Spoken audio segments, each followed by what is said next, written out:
Estamos estudiando el libro de Hechos y al estudiar el libro de Hechos vemos el comienzo de la iglesia, cómo comenzó esta obra tan increíble que ha transformado muchas vidas.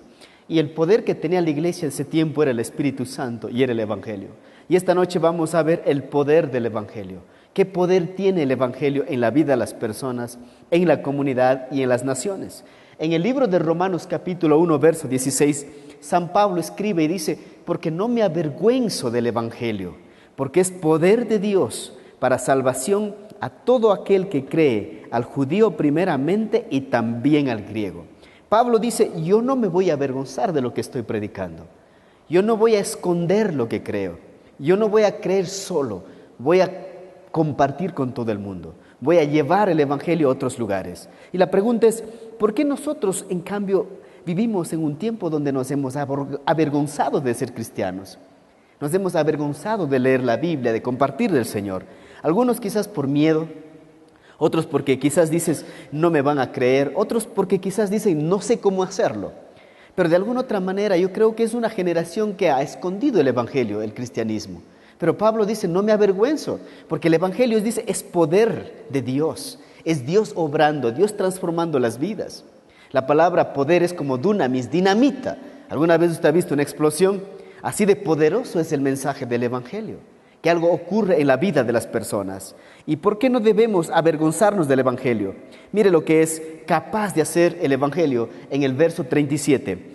Dice el verso 37, al oír esto, se compungieron de corazón y dijeron a Pedro y a los otros apóstoles: varones hermanos, ¿qué haremos?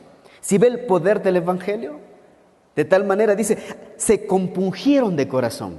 Literalmente la palabra hizo lo que siempre promete que va a hacer, que es una espada de doble filo que penetra hasta el corazón, profundamente hasta el espíritu. La palabra compungieron significa herir o punzar violentamente o aturdir. Como estudiamos el domingo, a veces el Evangelio, la palabra de Dios, es como una espada y tú sientes cómo entra en ti, porque te desbarata en el interior, cambia tu manera de pensar. Y algunos somos heridos porque nos confronta con nuestros pecados. Dice, se compungieron de corazón y se hicieron la pregunta: ¿qué haremos? ¿Qué haremos? Hoy en día la gente no pregunta ¿qué haremos? Dice: yo qué voy a estar creyendo esto lo que están diciendo. Y la pregunta es ¿por qué? Porque estamos predicando un evangelio sin cruz, un evangelio sin sacrificio, un evangelio sin Cristo incluso, un evangelio sin la palabra de Dios como tiene que ser predicado. Alguien una vez decía: vendo cruces baratas, gritaba un muchacho. Un conocimiento, aunque elemental, de los evangelios nos asegura que la cruz de Cristo fue todo excepto eso, excepto barato. La cruz le costó la vida a nuestro Salvador. La cruz evitó que todos nosotros fuéramos condenados. Entonces, no se puede predicar un evangelio sin cruz. Y cuando escucha la palabra cruz, es sacrificio, es dolor, es desafío para nosotros. Un cristianismo sin cruz es un cristianismo humanista. Un cristianismo que me hace sentir bien, pero que no me hace cambiar. Un cristianismo que me hace ver las cosas de diferente manera, pero nada más eso. Y no hay acción. Soberbio, egoísta, centrado en el hombre. Y eso es lo que vemos ahora. Un evangelio centrado en que tú puedes alcanzar, puedes ser exitoso. Sí, todo eso es posible. Pero un evangelio completo es un evangelio con la cruz, amigos. ¿Qué tipo de evangelio crees tú? Si crees que por ser cristiano no vas a tener problemas, o no vas a tener dificultades, o no vas a enfrentar desafíos, estamos equivocados. Zacarías dice: y derramaré sobre la casa de David y sobre los moradores de Jerusalén espíritu de gracia y de oración, y mirarán a mí, a quien traspasaron, y llorarán como se llora por un hijo unigénito, afligiéndose por él como quien se aflige por el primogénito. Es el poder del evangelio. El profeta Zacarías también había anticipado: cuando sea predicado el evangelio real como tiene que ser expuesto, dice, la gente va a creer y derramará espíritu de gracia y oración, cosa que ha desaparecido de la iglesia moderna, ¿no?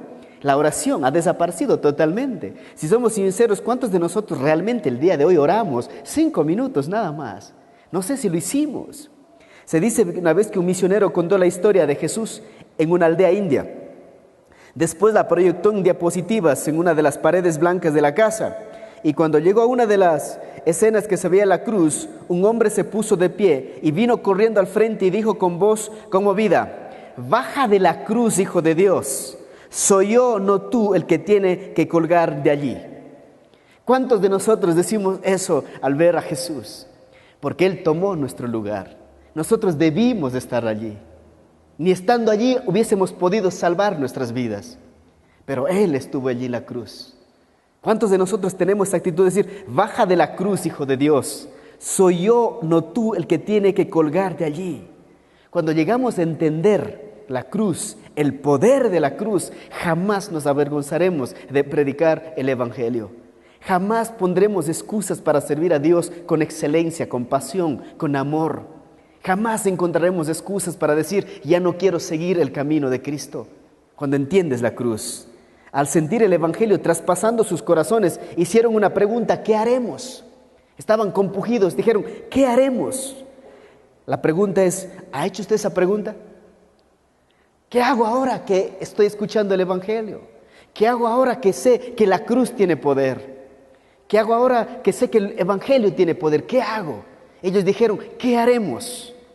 No dijeron, ¿qué van a hacer por mí? Dijeron, ¿qué haremos? Hoy en día el cristianismo es así. Dice, voy a la iglesia, pero ¿qué hay para mí en la iglesia? ¿Qué me va a dar la iglesia? Ellos dijeron, ¿qué haremos? Estaban listos para responder al Evangelio. ¿Ha respondido usted al Evangelio? Mira lo que dice las instrucciones de Pedro. Esto tienen que hacer. Pedro les dijo, ¿quieren saber qué hacer? Verso 38. Pedro les dijo, arrepentíos y bautícese cada uno de vosotros en el nombre de Jesucristo para perdón de los pecados y recibiréis el don del Espíritu Santo, porque para vosotros es la promesa y para vuestros hijos y para todos los que están lejos, para cuantos el Señor nuestro Dios llamare. Y con otras muchas palabras testificaba y les exhortaba diciendo, sed salvos de esta perversa generación. Es increíble. Esas son las instrucciones de Pedro a la pregunta de ellos, ¿qué haremos? Arrepiéntanse. No dijo, vengan a la iglesia, les va a ir bien en la vida, el matrimonio se va a restaurar, va a ganar la lotería. Arrepiéntete, arrepiéntete. Y la pregunta es, ¿qué es arrepentirse? Arrepentirse en el diccionario en carta dice, sentir pesar por haber hecho o haber dejado de hacer algo, es cambiar de opinión. ¿Realmente usted se ha arrepentido de la forma que vivía? ¿Se ha arrepentido de ser mentiroso, ladrón, sinvergüenza, adúltero, egoísta, avaro? ¿Se ha arrepentido de ser un hombre grosero? ¿Se ha arrepentido realmente? Pedro dice, eso tiene que pasar en nuestro corazón, arrepentirnos. Y muchos de nosotros no nos arrepentimos, pero sí hay el remordimiento. Es que, ay, pobrecito de mí, sí, claro, y me equivoqué. El arrepentimiento no dice eso. El arrepentimiento entiende la magnitud del pecado. La palabra de Pedro no fue, vaya a la iglesia, van a ser más bendecidos en sus finanzas, en sus relaciones, en sus trabajos. Dijo, arrepiéntete.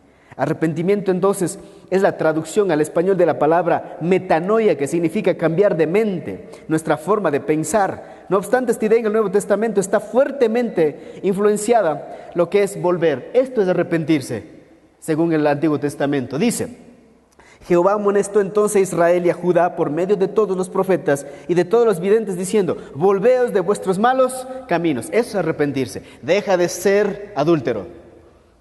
Deja de continuar mintiendo, deja de continuar robando. Eso es arrepentirse. Es volveos de vuestros caminos y guardad mis mandamientos. No solo es dejar de hacer algo, sino también comenzar a hacer algo. Y ese algo es, dice, guardar mis mandamientos, o sea, obedecer lo que Dios dice. Y continúa y dice, y mis ordenanzas, conforme a todas las leyes que yo prescribí a vuestros padres y que os he enviado por medio de mis siervos a los profetas. Ese es arrepentirse. Ese tipo de evangelio usted hoy en día no va a escuchar, porque la gente no dice arrepiéntete, no dice cambia tu manera de pensar, no dice vive conforme a las escrituras. El resultado de arrepentirse es esto, amigos. El resultado de arrepentirse es perdón de los pecados. ¿Cuántos de nosotros no vivimos con el sentimiento de culpa, sintiéndonos miserables, pensando que no valemos nada? Todo lo malo que hemos hecho está en nuestras espaldas, pero el arrepentimiento tiene un beneficio. Es perdón de todas esas cosas que hemos hecho nosotros. Y dice el Salmo 32, mi pecado te declaré y no encubrí mi iniquidad. Dije, confesaré mis transgresiones a Jehová y tú perdonaste la maldad de mi pecado. Eso es lo que el ser humano no ha experimentado hoy en día. Incluso el cristianismo, el perdón de Dios en sus vidas. El perdón me hace sentir libre, me hace sentir inspirado a seguir sirviendo a la persona que ha quitado la culpa de mi vida. Ese es Jesús. Por eso Él dijo, venid a mí los cargados. ¿Cargados con qué? Con culpa, con ira, yo no sé. Y yo os daré descanso. Juan dice, si confiesas tus pecados, Él es fiel y justo para perdonarte. ¿Cuántos de nosotros esta noche necesitamos realmente arrepentirnos para recibir el perdón? No puedes recibir perdón sin arrepentimiento.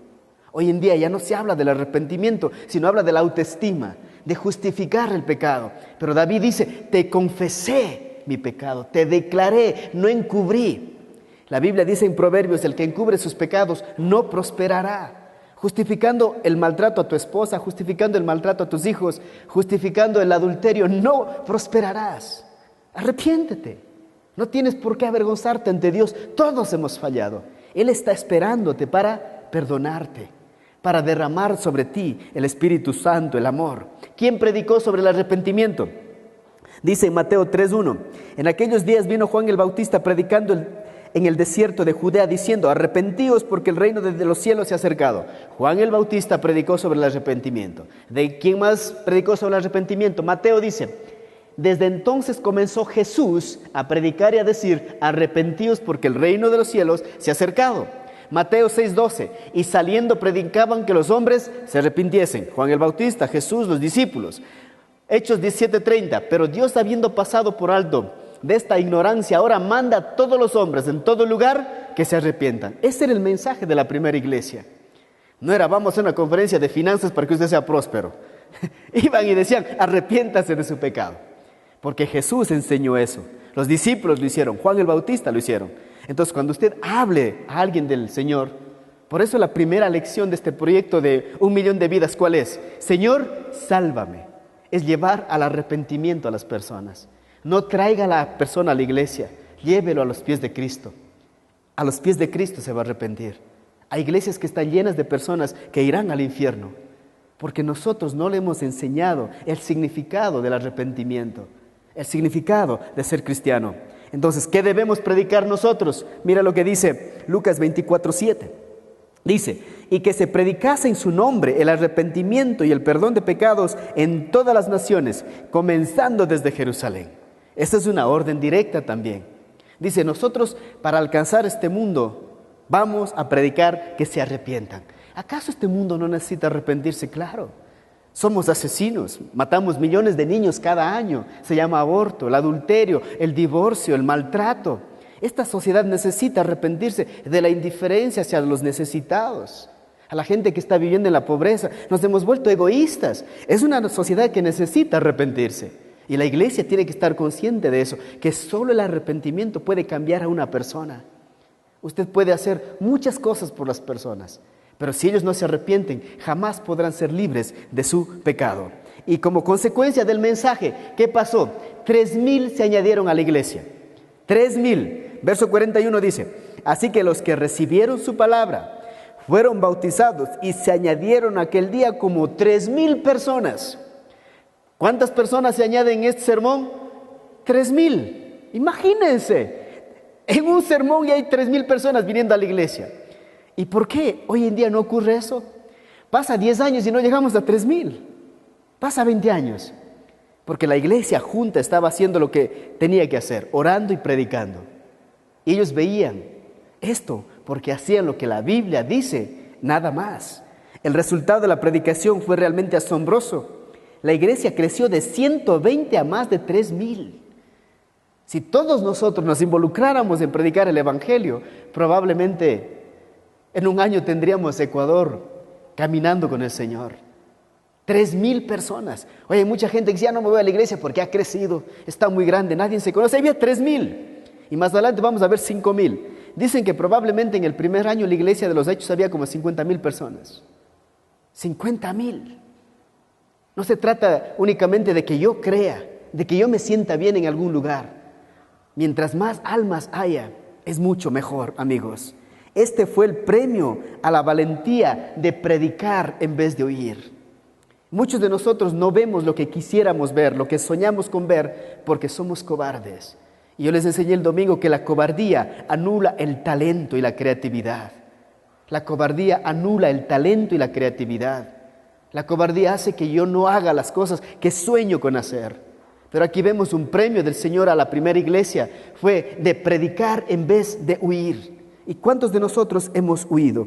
Mira lo que les voy a leer, otra historia. Dice, había una vez un evangelista en la India que recorría a pie los caminos hacia las distintas aldeas que se predicaba el evangelio. Era un hombre simple, sin instrucción formal, que amaba a Jesús con todo su corazón y estaba dispuesto a dar su vida por él. Llegó a una aldea donde no se conocía todavía el evangelio. Era tarde y se sentía muy cansado. Pero al entrar al pueblo y levantó la voz y compartió el evangelio con los que estaban en la plaza, se burlaron de él, lo ridiculizaron, lo sacaron de la aldea. Estaba tan cansado, sin reserva emocional, que se acostó bajo un árbol. Completamente desanimado, se durmió sin saber si volverá a despertar. Sabía que podían venir a matarlo. De pronto, apenas después de oscurecer, algo lo asustó y se despertó. Todo el pueblo parecía estar alrededor de él, mirándolo. Se sentía perdido. Comenzó a temblar. Y uno de los grandotes del pueblo dijo, venimos a ver qué clase de hombre eras. Y cuando vimos tus pies llagados, supimos que eras un santo. Queremos que nos digas, ¿por qué te lastimaste tanto los pies para venir a hablarnos? Entonces él les predicó el evangelio. La pregunta es, ¿dónde está el sacrificio de los cristianos de hoy? ¿Dónde está el sacrificio de los hombres que dicen amar al Señor? Muéstrame tus pies. ¿Dónde está el sacrificio de que realmente has predicado? Por eso siempre decía hoy día, ¿dónde están los resultados? Como cristianos un día daremos cuentas al Señor de los dones y talentos que nos ha dado y no hay resultado. La gente tiene que ver las huellas de Jesús en nosotros. Leí en algún lado, dice, Señor, ayúdame a ser como tú, porque mis hijos quieren ser como yo. Y nosotros debemos ser como Jesús para que la gente pueda venir a Él. Imagínate, ¿dónde están las huellas? La pregunta es, ¿estás preparado? ¿Crees que tienes lo necesario en tu interior como para salir y predicar de Jesús? Este fue el premio que ellos estaban dando al Señor, amigos. En este verso, cuando nosotros vemos, dice 3,000 personas. Solo póngase a pensar, ¿cuánto duró la prédica? Nosotros hemos estudiado como en 3, ¿no? Pero si tú lo lees, en 10 minutos está predicado. Pero esa prédica de 10 minutos estaba respaldada por algunos días de oración. Los 120 en el aposento alto, predicando, aprendiendo, hace cosas increíbles. ¿Cuántos de nosotros? Lo que llama la atención de esta historia dice que estaba dispuesto a dar su vida por él. ¿Cuántos de ustedes esta noche estarían dispuestos a dar la vida por Jesús? Hay gente que dice, yo me muero si me dejas. Yo daría la vida por mi esposa. ¿Cuántos estaríamos dispuestos a dar la vida por Jesús? En esta historia también lo que llama la atención es que este hombre estaba enamorado profundamente del Señor. En su corazón Dios había marcado el nombre de Jesús. Y cuando en nuestro corazón está marcado el nombre de Jesús, ocurren estas cosas, que estamos dispuestos a predicar más allá de lo que podemos nosotros imaginar. Entonces terminamos. Número 1, confiemos en el poder del Evangelio. ¿Y qué es confiar en el poder del Evangelio? Confiar que el Evangelio tiene el poder para cambiar mi vida. Y muchos de nosotros no hemos cambiado nuestra vida. Y si somos sinceros y hacemos un análisis y respondemos sinceramente, ¿hay algún cambio en tu vida desde que vienes al Señor? ¿O ha ido de mal en peor? Alguien dijo, una vida sin ser analizada no es digna de ser vivida. Entonces, cuéntame, ¿qué cambios hay en tu vida? ¿O sigues siendo igual? O quizás peor, o quizás sencillamente te has estancado en algún lugar. Una vida sin ser analizada no es digna de ser vivida. Y cada uno de nosotros debemos evaluarnos constantemente. Y lo que debemos evaluar más constantemente es nuestra fe, es nuestro amor por el Señor. A ver si estamos en el camino. Porque la Biblia dice, cuidado, cuida. Número 2, confiemos en el obrar del Espíritu Santo. ¿Cuántos de nosotros realmente hemos confiado en el poder del Espíritu Santo? En el libro de Romanos, vamos a ver un poco de eso el domingo, dice, haced morir las obras de la carne. Pero dice, haced morir las obras de la carne con el poder del Espíritu Santo. Muchos de nosotros queremos cambiar, queremos que las cosas que están mal en nosotras mismas sean cambiadas con nuestra fuerza, con nuestro talento. Pero ¿qué es lo que dice? Tiene que ser a través del poder del Espíritu Santo. Esta noche antes de dormir, ore, di: Señor, yo quiero el poder del Espíritu Santo en mi vida. Jesús dijo: si ustedes siendo malos saben dar cosas buenas, ¿cuánto más vuestro Padre os dará el Espíritu Santo? Solo pregunta: ¿cuántas veces usted ha orado en su vida: Señor, lléname de tu Espíritu Santo? Úngeme con tu Espíritu Santo. Señor, quiero que el fruto del Espíritu se vea en mi vida. ¿Y sabe cuál es el fruto del Espíritu? Es amor, es gozo, es paz, es paciencia, es benignidad, es bondad, es fe, es mansedumbre, es templanza. El fruto del Espíritu. ¿Quién no quiere vivir con una persona que de su interior fluya amor? Amor por Dios, por mis hijos, por los perdidos. Gozo. ¿Quién no quiere estar al lado de una persona optimista? Nadie quiere estar al lado de una persona pesimista, ¿no? Entonces, deja obrar al Espíritu en tu vida. Amor, gozo, paz. ¿Quién no quiere una persona que en vez de ponerse a pelear, traiga paz al conflicto? Paz, paciencia. Un tipo que hay que enojarse por muchas cosas, pero decide calmarse y hacer las cosas como tiene. Entonces, confiemos en el obrar del Espíritu Santo. Número 3, salir a la misión cuando morir es ganancia es la vida más extraordinaria que puede haber.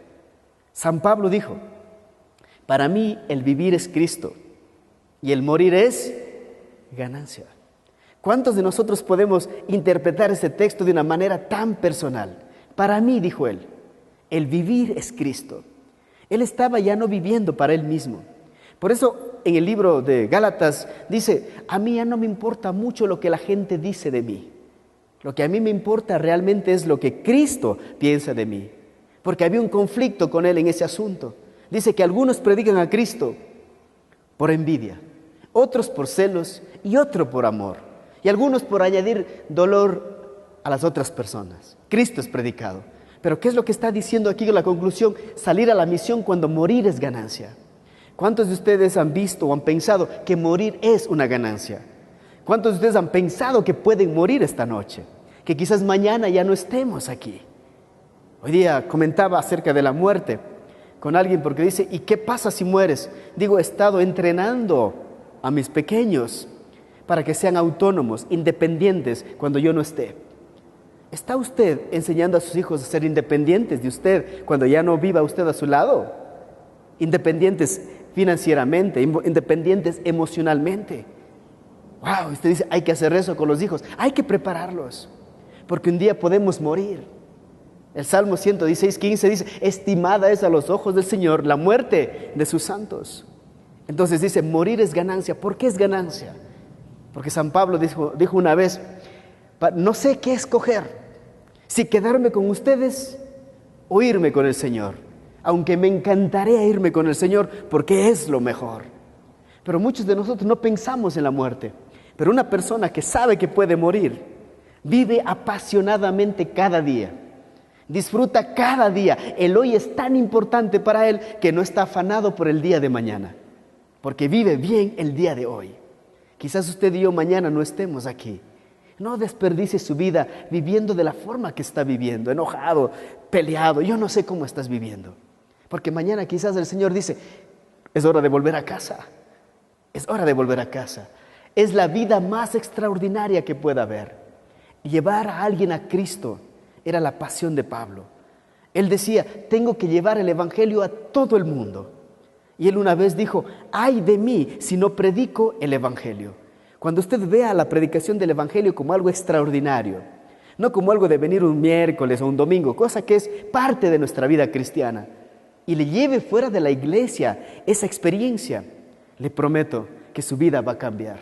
Sus problemas van a quedar como: muy pocos han sido, o muy pequeños, porque afuera va a ver que realmente hay una gran necesidad. Entonces, salir a la misión cuando morir es ganancia es la vida más extraordinaria que puede haber. Pónganse de pie para orar.